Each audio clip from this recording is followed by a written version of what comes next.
Hi friends, இன்றைக்கி வீடியோவில் என்ன பார்க்குறீங்க அப்படின்னா என்னோடய ஸ்டைலில் வெஜ் பிரியாணி அது எப்படி பண்ணலாங்கிறத பார்க்கலாம். அதுக்கு தேவையான இன்க்ரீடியன்ஸ் வந்து நான் வந்து ஆல்மோஸ்ட் வந்து ரெடி பண்ணி எடுத்து வச்சுருக்கேன். ஸோ அதுக்கு நான் வந்து என்னென்ன வெஜிடபிள்ஸ் சேர்க்க போகிறேன் அப்படின்னா மெயினாக கேரட்டு, பீட்ரூட், பீன்ஸ். நான் வந்து செய்ய போகிறது 1/2 kg. ஸோ 1/2 kgக்கு நான் வந்து இது மாதிரி ஒரு 3 கேரட் எடுத்திருக்கேன். பீட்ரூட் வந்து பாதி, முழுசாக போட வேணாம், ஏன்னா டேஸ்ட்டு ரொம்ப வந்து டிஃப்ரெண்ட் ஆயிரும். பாதி பீட்ரூட் போதும். இது வந்து ஒரு கைப்பிடி அளவுக்கு பீன்ஸ் எடுத்திருக்கேன். 2 பெரிய வெங்காயம் தாளிக்கிறதுக்கு, ஒரு மீடியம் சைஸில் ஒரு தக்காளி நல்லா பழுத்தது. நெக்ஸ்ட்டு இது வந்து இஞ்சி பூண்டு பேஸ்ட்டுக்காக நான் வந்து எடுத்திருக்கேன். இந்த நீல வாக்கில் நம்ம ஒரு துண்டு விரல் இருக்கு இல்லையா, ஸோ இது இந்த அளவுக்கு இஞ்சி, ஒரு 5 பல்லு பூண்டு, இஞ்சி பூண்டு பேஸ்ட்டுக்கு. ஸோ இது எடுத்திருக்கேன். நெக்ஸ்ட்டு பச்சை பட்டாணி ஃப்ரெஷ்ஷாக இருக்கும் இல்லையா, அது வந்து வாஷ் பண்ணி எடுத்து வச்சுருக்கேன். உங்கள்கிட்ட இந்த பட்டாணி இல்லை அப்படின்னா நீங்கள் காஞ்ச பட்டாணியை நைட்டே ஊற வச்சு, பகலில் செய்கிறதா இருந்தால் நைட்டு ஊற வச்சுட்டு மார்னிங் வேக வச்சுருங்க. வேக வச்சுட்டு அதுக்கப்புறம் யூஸ் பண்ணுங்கள். இல்லை அப்படின்னா நீங்கள் நைட்டு செய்கிறீங்க அப்படின்னா பட்டாணியை காலையில் ஊற வச்சுட்டு நீங்கள் ஈவினிங் போல் வேக வச்சுட்டு நீங்கள் செய்யலாம். ஸோ இதெல்லாம் பிகினர்ஸ்க்கான டிப்ஸு. புதினா வந்து நல்லா க்ளீன் பண்ணி ஒரு கைப்பிடி அளவுக்கு வாஷ் பண்ணி எடுத்து வச்சுருக்கேன். இந்த மாதிரி ஒரு மூடியில் எடுத்து வச்சுருக்கேன், ஏன்னா நமக்கு தண்ணி வடியும் அப்படின்னா நான் சாய்ச்சி வச்சுருந்தேன், உங்கள்கிட்ட காட்டுறதுக்காக எடுத்திருக்கேன்.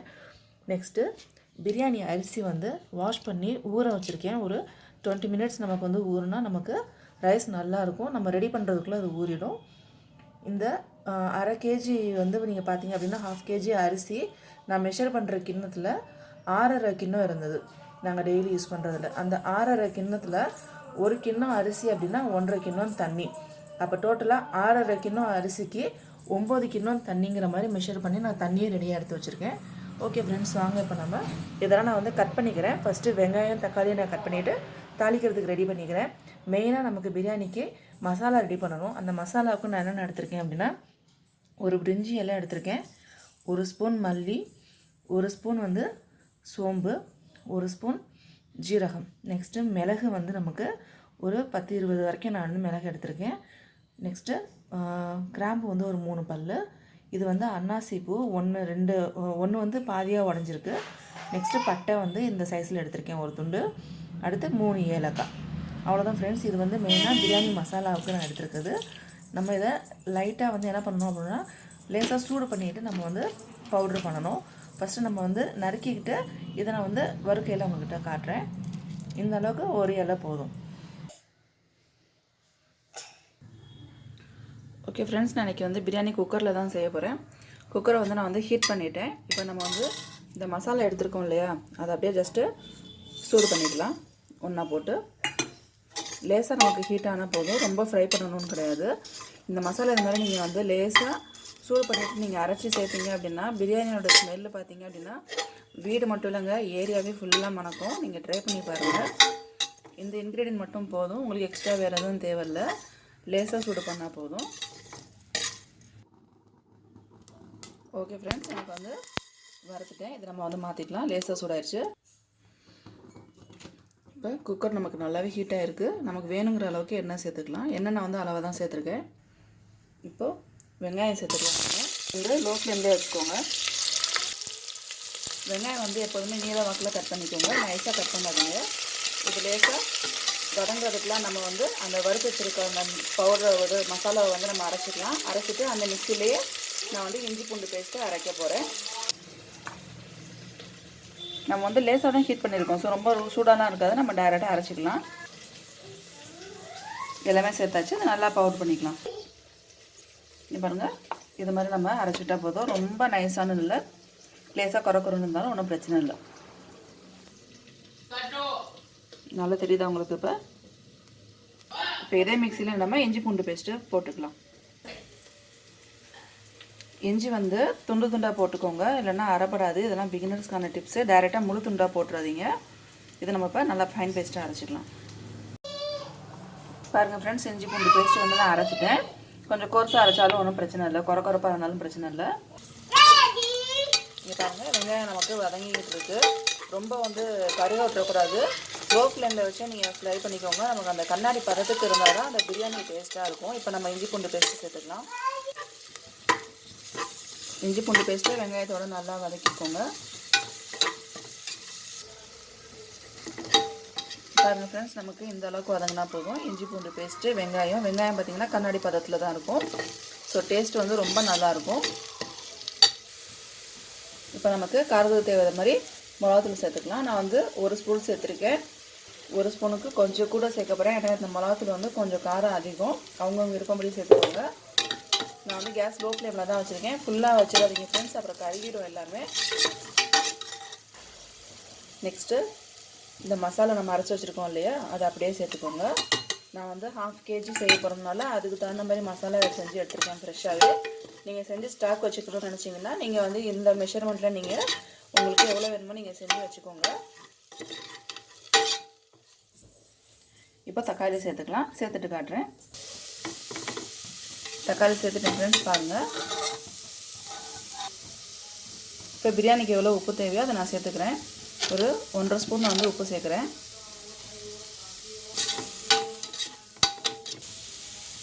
கொஞ்சம் மஞ்சள்தூள் சேர்த்துக்கிறேன்.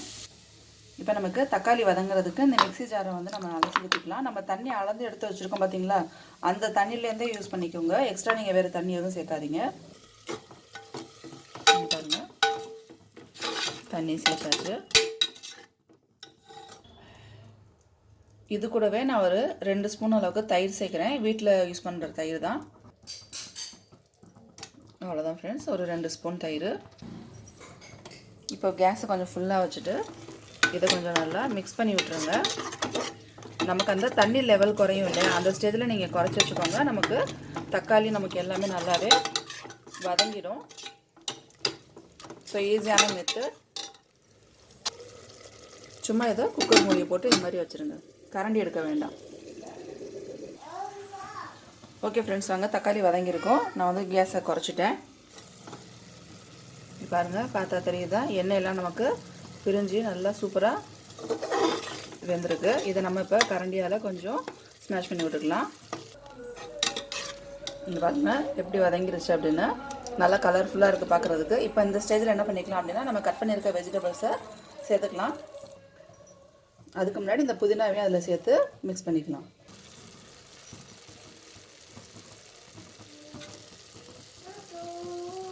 பாருங்கள், புதினா மட்டும் சேர்த்துருக்கேன். உங்களுக்கு கொத்தமல்லி பிடிக்கும்னா நீங்கள் சேர்த்துக்கோங்க.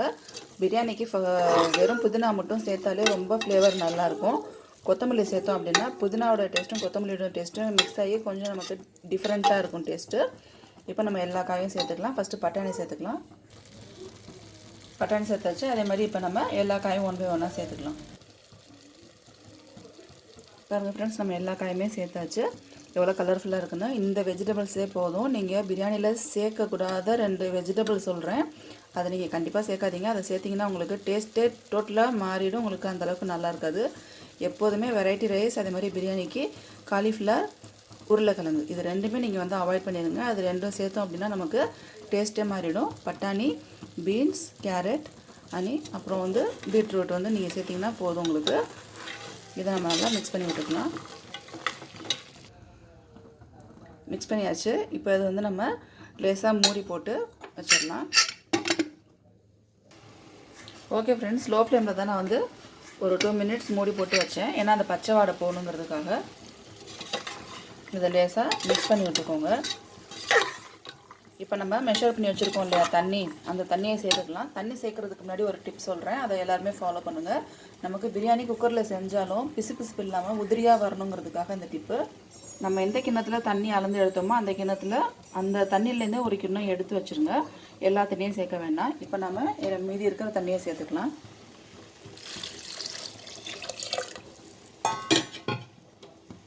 இப்போ இந்த காய் வந்து கொதி வரட்டும். தண்ணியோடு சேர்த்து கொதி வரையில் நம்ம அரிசி சேர்த்துக்கலாம். இது வந்து என்ன அப்படின்னா, நமக்கு குக்கரில் விசிலே வரலனாலும் டேரெக்டாக நமக்கு பிரியாணி வந்து தம் பிரியாணின்னு சொல்கிறோம் இல்லையா, அந்த ப்ரொசீஜரில் தான் நம்ம செய்ய போகிறோம். ஸோ இது நமக்கு ஒரு கொதி வந்ததும் அரிசியை சேர்த்துக்கலாம். சேர்க்கும்போது காட்டுறேன். பாருங்கள் ஃப்ரெண்ட்ஸ், தண்ணி கொதிக்க ஆரம்பிச்சிருச்சு. இப்போ நம்ம கேஸை வந்து லோ ஃப்ளேமில் வச்சுட்டு அரிசி வாஷ் பண்ணி வச்சுருக்கோம் இல்லையா, கொஞ்சம் கூட தண்ணியே இல்லாமல் வெறும் அரிசியை மட்டும் சேர்க்கணும். சேர்த்துட்டு காட்டுறேன். பாருங்கள் ஃப்ரெண்ட்ஸ், தண்ணி இல்லாமல் அரிசியை மட்டும் சேர்த்தாச்சு. இப்போ நமக்கு இதை நல்லா மிக்ஸ் பண்ணி விட்டுட்டு கேஸை வந்து ஃபுல் ஃப்ளேமில் வச்சுருங்க. ஃபுல் ஃப்ளேமில் வச்சுட்டு லேசாக இது மாதிரி மூடியை மட்டும் போட்டுருங்க, கரண்டி எடுக்க வேண்டாம்.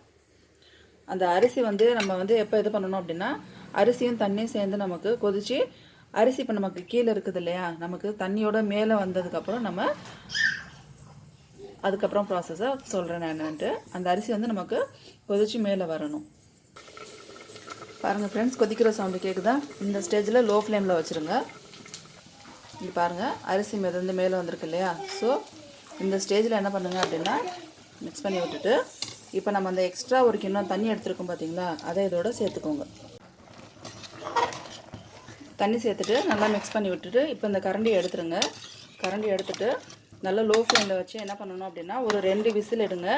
அப்படி விசிலே வரலனாலும் ஒரு 10 மினிட்ஸில் நீங்கள் வந்து ஆஃப் பண்ணிடலாம். உங்களுக்கு சூப்பராக தம் பிரியாணி ரெடி ஆயிரும். நீங்கள் இப்போ க்ளோஸ் பண்ணிடுங்க. இப்போ நீங்கள் வந்து க்ளோஸ் பண்ணிவிட்டு நீங்கள் டைம் பார்த்துக்கோங்க. வித்தின் 10 மினிட்ஸில் நீங்கள் வந்து ஸ்டவ்வை ஆஃப் பண்ணிடலாம். நான் ஆஃப் பண்ணிவிட்டு ஓப்பன் பண்ணும்போது உங்கள்கிட்ட நான் காட்டுறேன் எப்படி வந்து உதிரி உதிரியாக பிரியாணி வந்திருக்கு அப்படிங்கிறத. லோ ஃப்ளேம்லேயே வச்சுக்கோங்க ஃப்ரெண்ட்ஸ், அப்போ தான் நமக்கு வந்து இதாக இருக்கும். கரண்டியில் வந்து ஒரு அரிசி கூட இல்லாமல் பார்த்துக்கோங்க, அப்போ தான் நமக்கு எல்லாமே வெந்து வரும். இதுக்கு வந்து என்ன அப்படின்னா, காம்பினேஷன் மகாராஷ்டிராவில் காரக்குழம்பு தேவைப்படும் ஃப்ரெண்ட்ஸ். மகாராஷ்டிராவில் பார்த்தீங்க அப்படின்னா எந்த ஒரு வெரைட்டி ரைஸ் செஞ்சாலுமே அதுக்கு கண்டிப்பாக காரக்குழம்பு வேணும். ஸோ நான் இப்போ தான் பீக்கங்காய் குழம்பு தாளிச்சிருக்கேன். நம்ம பிரியாணிக்கு நம்ம வந்து என்ன பண்ணுவோம் அப்படின்னா, தயிர் பச்சடி, அப்புறம் வந்து தயிர் பிசைஞ்சு சாப்பிடுவோம். ஸோ அது ரொம்ப சூப்பராக இருக்கும் காம்பினேஷன். ப்ளஸ் இன்னொன்று என்ன அப்படின்னா, பிரியாணி அப்படின்னாலே ப்ரெட்டு டோஸ்ட் பண்ணணும். ஸோ இன்னும் ப்ரெட்டு வாங்கிட்டு வரல, சாப்பிடும்போது அவங்க வாங்கிட்டு வந்தாங்கன்னா அதெல்லாம் டோஸ்ட் பண்ணிடுவேன். முடிஞ்சால் அதை நான் வீடியோவில் வந்து இன்க்ளூட் பண்ணுறேன். இல்லை அப்படின்னா நீங்கள் கமெண்ட் பண்ணுங்கள், தனியாக அதுக்குன்னு ஒரு வீடியோ வந்து போடுறதா இருந்தாலும் நான் போட்டுக்கிறேன். ப்ரெட்டு வந்து நான் எப்படி டோஸ்ட் பண்ணி பீஸ் பண்ணுறேன் அப்படிங்கிறத. இப்போ நான் தயிர் வெங்காயத்துக்கு ஸ்லைஸ் பண்ணிகிட்ருக்கேன் நீள நீளமாக. உப்பு போட்டு மிக்ஸ் பண்ணி வச்சிட்டோம் அப்படின்னா நம்ம சாப்பிடும்போது தயிர் போட்டு மிக்ஸ் பண்ணிக்கலாம். ஏன்னா அப்போ தான் நமக்கு தயிர் புளிக்காமல் இருக்கும். இதெல்லாம் பிகினர்ஸ்க்கான ஒரு டிப்ஸு. ஓகே ஃப்ரெண்ட்ஸ், நீங்கள் வந்து மறக்காமல் என்னோடய வீடியோவை ஃபுல்லாக பாருங்கள். அப்போ தான் நான் வந்து ஸ்டார்டிங்லேருந்து எண்டு வரைக்கும் நான் என்னெல்லாம் டிப்ஸு சொல்கிறேங்கிறத நீங்கள் கண்டிப்பாக ஃபாலோ பண்ண முடியும். உங்களுக்கு ரொம்ப யூஸ்ஃபுல்லாக இருக்கும். பிகினர்ஸ்க்கும் ரொம்ப யூஸ்ஃபுல்லாக இருக்கும். நீங்களும் செய்யலாம் ஈஸியாக பிரியாணி. நான் சொன்ன மாதிரி அந்த 2 வெஜிடபிளை மட்டும் நீங்கள் வந்து ஸ்கிப் பண்ணிடுங்க, அதில் சேர்க்காதீங்க. ஓகே ஃப்ரெண்ட்ஸ், நான் ஆஃப் பண்ணிவிட்டு கிண்டும் போது உங்கள்கிட்ட காட்டுறேன். ஓகே ஃப்ரெண்ட்ஸ், 10 மினிட்ஸ் ஆயிடுச்சு. என்னோடய குக்கர் வந்து விசில் வராது. நான் வந்து ஸ்டவ்வை ஆஃப் பண்ணிக்கிறேன். இப்போ நமக்கு நல்லா அந்த ஆவியெல்லாம் போனதுக்கப்புறம் நான் உங்கள்கிட்ட திறந்து காட்டுறேன் ஃப்ரெண்ட்ஸ். ஓகே ஃப்ரெண்ட்ஸ், பாருங்கள், சூடு கொஞ்சம் ஆறிடுச்சு. இப்போ ஆவியும் போயிடுச்சு ஃபுல்லாகவே. நம்ம திறந்து பார்த்துடலாம் எப்படி இருக்குன்னு. பாருங்கள் ஃப்ரெண்ட்ஸ், தெரியுதா எப்படி வெந்திருக்கு அப்படின்னு? அந்த கொஞ்சம் கூட இந்த ஈரப்பசையே கிடையாது. இங்கே பாருங்கள், தெரியுதா? ஆவி பறக்குது. இதை நீங்கள் இது மாதிரி ஃபுல்லாக மிக்ஸ் பண்ணி விட்டுட்டீங்க அப்படின்னா அந்த காய்கறி எல்லாமே நமக்கு ஒன்றா மிக்ஸ் ஆகிரும். அந்த மசாலாவும் எல்லாம் நமக்கு ஒன்றா மிக்ஸ் ஆகி வந்துடும். பாருங்கள், குக்கர்லேயே அவ்வளோ அழகாக தம் பிரியாணி வந்திருக்கு அப்படின்னு, உதிரி உதிரியாக. நல்லா ட்ரை பண்ணி பாருங்கள் ஃப்ரெண்ட்ஸ். பிகினர்ஸ் கூட நீங்கள் தாராளமாக ட்ரை பண்ணலாம். குக்கரில் வந்து நம்ம செய்யும்போது இது மாதிரி உதிரி உதிரியாக வரணும் அப்படின்னா நான் சொன்ன டிப்ஸை மறக்காமல் ஃபாலோ பண்ணுங்கள். குக்கரில் விசில் வரலைனாலும் நீங்கள் அழகாக உதிரி உதிரியாக சாதம் வடித்து இது பண்ணலாம். நீங்கள் வெஜ் பிரியாணி நீங்கள் சூப்பராகவே செய்யலாம். ஹோட்டலில் இருக்கிறத விட இது ரொம்ப டேஸ்டியாக இருக்கும் ஃப்ரெண்ட்ஸ். நான் சொன்னது எதுவுமே நீங்கள் ஸ்கிப் பண்ணாமல் நீங்கள் ட்ரை பண்ணி பாருங்கள்.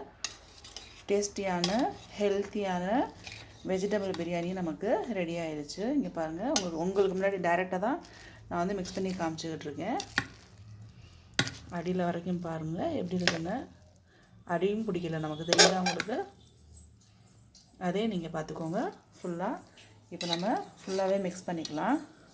உங்களுக்கு குக்கரில் வச்சு மிக்ஸ் பண்ண சிரமமாக இருக்குது அப்படின்னா ஒரு பெரிய பாத்திரத்தில் இல்லை பெரிய தாம்பளத்தில் நீங்கள் கொட்டி நீங்கள் மிக்ஸ் பண்ணிக்கோங்க. இது கூட காம்பினேஷன் வந்து தயிர் வெங்காயம், தயிர் ஊற்றி சாப்பிட்லாம். ப்ளஸ் ப்ரெட்டு வந்து நம்ம நெய்யில் இல்லைன்னா வெண்ணெயில் வந்து தவாவில் டோஸ்ட் பண்ணிவிட்டு அதை ஸ்லைசஸ் பண்ணி போட்டு சாப்பிட்லாம். எங்கள் வீட்டில் இப்போ இனிமேல் தான் சாப்பிட வரும்போது ப்ரெட்டு வாங்கிட்டு வருவாங்க. ஸோ அப்படி வாங்கிட்டு வந்தால் டோஸ்ட் பண்ணி சாப்பிட்ணும். இல்லை அப்படின்னா டைரெக்டாக அப்படியே சாப்பிட வேண்டியதான். இங்கே பாருங்கள், ஃபுல்லாக அடியிலேருந்தே எடுத்து நான் வந்து மிக்ஸ் பண்ணிக்கிட்டு இருக்கேன். கொஞ்சம் கூட அடி பிடிக்கல ஃப்ரெண்ட்ஸ். அதே மாதிரி கொஞ்சம் கூட கொலக்கொலனும் கிடையாது, நல்லா உதிரி உதிரியாக இருக்குது. 1/2 kgயில் எவ்வளோ சாதம் வந்திருக்கு பாருங்கள். வெஜிடபிள்ஸும் நம்ம அளவாக தான் சேர்த்துருக்கோம். நான் சொன்ன மாதிரி அந்த மாதிரி வெஜிடபிள்ஸ் நீங்கள் ட்ரை பண்ணி பாருங்கள். ஓகே ஃப்ரெண்ட்ஸ், இந்த வீடியோ உங்களுக்கு பிடிச்சிருந்தா மறக்காமல் லைக் பண்ணி ஷேர் பண்ணி கமெண்ட் பண்ணுங்கள். மெயினாக சப்ஸ்கிரைப் பண்ணிடுங்க.